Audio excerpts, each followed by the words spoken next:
हिंदू धर्मामध्ये मूर्तीपूजेला फार महत्त्व आहे की नाही. मूर्तीपूजा, देवांच्या प्रतिमेची पूजा केली पाहिजे. हे त्याला सगुणोपासना म्हणतात. तर सगुणोपासना जी आहे ही फार महत्त्वाची साधना आहे. आणि ती साधण्यासाठी म्हणून आपण काय करत असतो, प्रतिमा साचो करता यावी त्यासाठी म्हणून आपण काय करत असतो, सगुणाची उपासना करत असतो, ती मूर्तीची पूजा. काही लोक मूर्तीपूजक नाही आहेत, ते काय करतात, आम्ही मानत नाही आहे म्हणतात. ठीक आहे. म्हणजे कोणाची पूजा करतात, निर्गुणाची पूजा करतात. आकाशातल्या देवा मला पाव, oh my God in the haven please bless me. आता कुठल्या देवाला ते ऐकायला जाते माहिती नाही. पण अशा काही गोष्टी घडत आहेत. आणि मग ते म्हणतात की शेवटी तुम्ही काय करता, सगुणाकडून निर्गुणाकडे जायचं असं तुमचंच अध्यात्म सांगतं म्हणतात. ठीक आहे. मग अध्यात्माकडे डायरेक्ट जाणं म्हणतात, कशाला सगुणाकडे जायचं आहे. ठीक.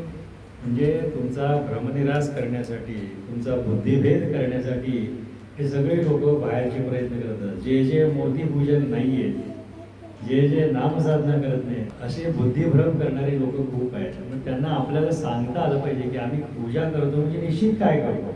ठीक आहे. हे कळालं पाहिजे. जर ते कळालं नाही तर आपण सांगू शकू का, नाही सांगू शकणार. आणि विशेषतः तुम्हाला तरुण मुलांना आणि विद्यार्थ्यांना मी आजचा हा सेशन का घेतलेला आहे, हा मी मोठ्या लोकांसाठी तो घेऊ शकत होतो, पण खऱ्या अर्थानं याची गरज तुम्हाला तरुणांना नाही. मोठेपणी नोकरीला ज्यावेळेला लागतो तेव्हा आपल्याला वेळ खूप कमी मिळतो, साधना करता येत नाही त्यावेळेला. त्यावेळी ह्या सगळ्या गोष्टींकडे लक्ष नसतं माणसाचं.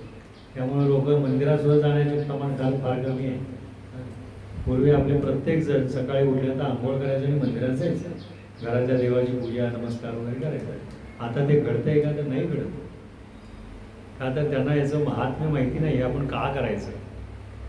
कोणीतरी सांगितलं आपलं की हे देवाचं केल्यानंतर आपल्याला फार बरं वाटतं नाही का, पूजा केल्यानंतर आनंद मिळतो असं सांगितलं आहे. आनंद म्हणजे काय, माझा दुसरा प्रश्न आहे.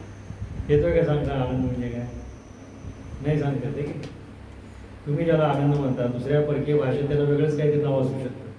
ठीक आहे. त्यामुळे प्रत्येकाचा आनंद वेगळा असतो की. मग अशा वेळेला तुम्हाला पूजा म्हणजे जर काय कळालं नाही, अभिषेक म्हणजे मला कळालं नाही, आणि हे का करायचं कळत नाही, तर तुम्ही इतरांना सांगू शकणार आहे का, नाही सांगू शकणार. आणि त्यासाठी म्हणून आजचा हा सेशन आहे. आज तुम्हा सगळ्यांच्याकडून हे महाराजांच्या पादुकांचे अभिषेक आणि पूजा हे करून घेतलेली या ठिकाणी. त्याच्या पाठीमागे काय उद्देश आहे हे फार महत्त्वाचं आहे, ते जाणून घेतलं पाहिजे. ते एकदा जाणून घेतलं की तुम्ही पूजा कधीही चुकवणार नाही. ठीक आहे. तर पूजा हे कसं आहे, न संपणारं व्रत आहे, अविरत व्रत आहे. आणि पूजा का करायची हा सगळ्यात मोठा प्रश्न आहे. आपण पूजा कोणाची करतो, ठीक आहे. पूजा कोणाची केली जाते,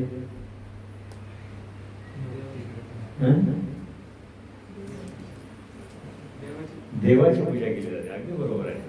देवाचीच पूजा का करतो आपण, हां. तुम्ही आम्ही प्रसन्न होणार नाही का, तुझी पूजा केली की तू नाही प्रसन्न होणार, होणार. पण देवाचीच पूजा का केली जाते, देव कोणाला म्हणायचं हाही प्रश्न आहे शेवटी. किती प्रश्नातून प्रश्न येतात की पुढं. तर देव म्हणजे काय की ज्याच्या ठिकाणी सद्गुणांचा साठा आहे तो देव. आपल्या ठिकाणी आहे का सद्गुणांचा साठा, कोणताही एक गुण जर उच्च कोटीचा असेल तर तो काय होतो, देव होतो. प्रत्येक दैवताची किती रूप आहे, सहस्र रूप आहे, सहस्र नामावली त्याची आहे की. प्रत्येक प्रकारचं दैवत आहे. एक दैवत आहे महाविष्णू, जरी आपण पकडलं तर महाविष्णूचे किती रूप आहे, सहस्र रूप आहे, सहस्र नाव आहे. म्हणजे त्याची प्रकृती जी आहे ती प्रकृती आणि प्रवृत्ती सहस्र प्रकारची आहे.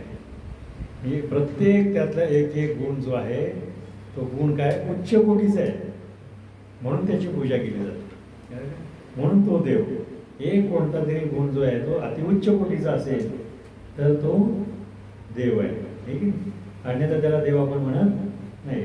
पण ते तत्व आपल्यामध्ये यावं असं आपल्याला वाटतं की नाही. आपल्यापेक्षा वरिष्ठ जो असेल, बॉस, नोकरी करणाऱ्या लोकांना माहिती आहे, तर तुम्हाला लोकांना पण माहिती आहे, तुमची कोणी भावंड मोठी शिकलेली असते, चांगली कलेक्टर वगैरे असतील, ऑफिसर असतील, तुम्हाला काय वाटतं आपण सुद्धा त्या भावंडासारखं झालं पाहिजे. ठीक आहे. मग त्या भावंडासारखं होण्यासाठी काय केलं पाहिजे, त्यानं जे केले ते आपण केलं पाहिजे, ठीक आहे. म्हणजे मग त्यावेळेला आपण त्या पावलावर चालत गेलो की आपण पण तिथंपर्यंत पोहोचतो. म्हणजे तो ध्यास आपल्याला लागत असतो. आता या मूर्ती हिंदू लोकांच्या मध्ये या मूर्तीचं पूजन करतात, ठीक आहे. मूर्तीचं का पूजन करतात? कारण मूर्ती ह्या ज्या कशा आहेत बनलेल्या आहेत, तर धातूच्या बनलेल्या आहेत. आणि धातू कशाचे आहेत? हे कंडक्टिव्ह मटेरियल आहे, ठीक आहे.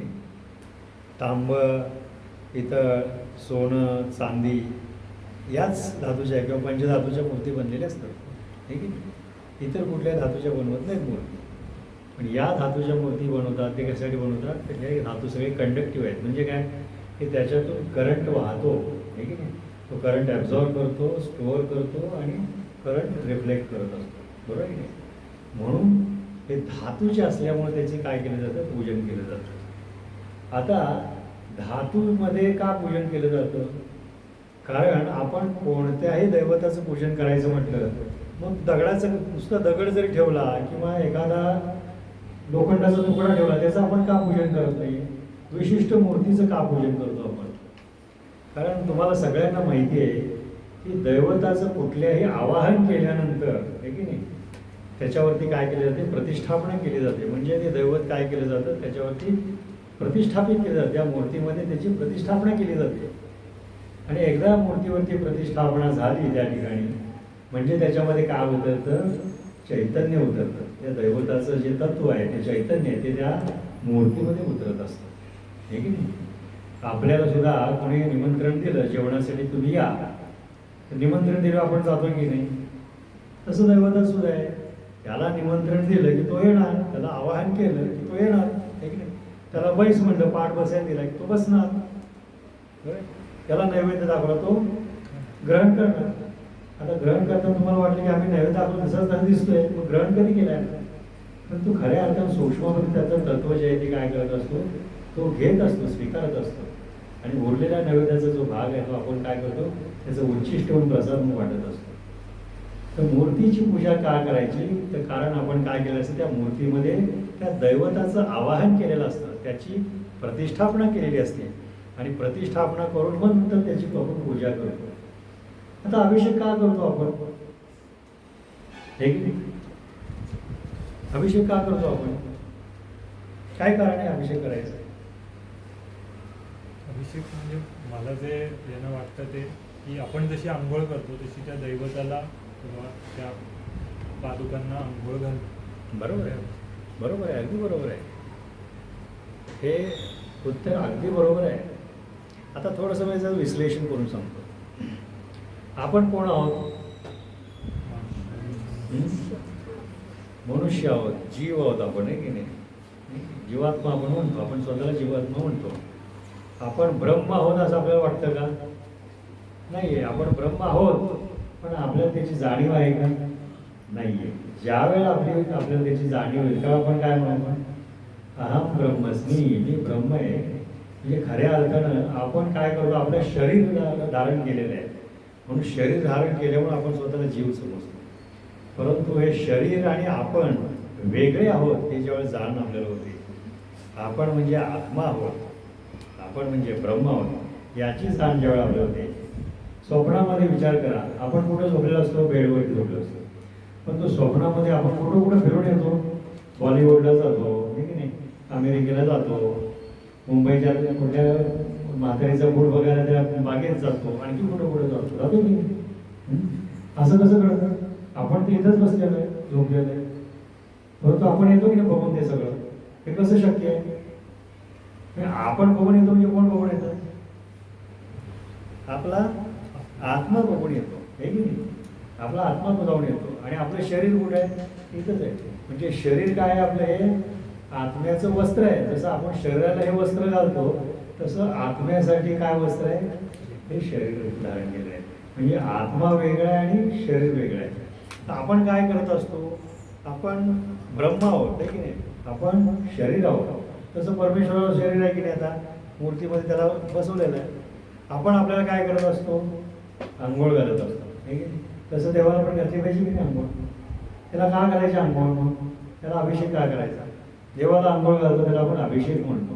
तर जसं आपण आपल्या शरीरावरती सोपस्कार करत असतो तसं आपण काय करत असतो, त्या मूर्तीवरती सुद्धा सोपस्कार करतो.